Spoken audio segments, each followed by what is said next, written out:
Copa আমেরিকার দ্বিতীয় quarter ফাইনালে ট্রাইব্রেকারে ভেনেজুয়েলাকে 4-3 গোলে হারিয়েছে কানাডা। নির্ধারিত সময়ের এক সমতায় খেলা শেষ হলে ম্যাচের ভাগ্য গড়ায় ট্রাইব্রেকারে।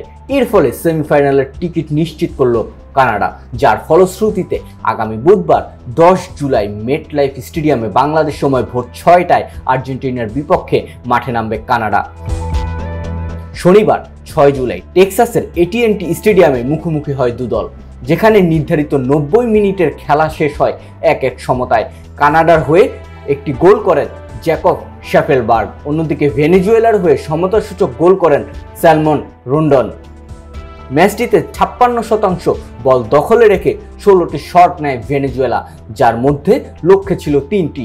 অন্যদিকে 44% বল নিয়ন্ত্রণে রেখে 16টি শট নেয় কানাডা, তার মধ্যে লক্ষ্যে ছিল 60টি।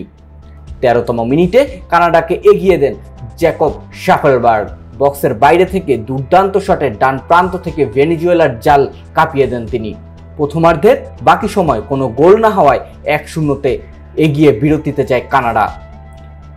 দ্বিতীয়ার্ধে মাঠে নেমেই সমতা ফেরাতে মরিয়া হয়ে ওঠে ভেনেজুয়েলা, তবে তাদের চাপে রাখে কানাডা।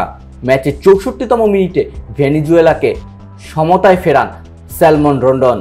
মাঝমাঠ থেকে বল শূন্যে ভাসিয়ে কানাডার গোলরক্ষককে বোকা বানান রন্ডন। জন আমব্রোর পাস থেকে তিনি দলকে গোলের আনন্দে ভাসান।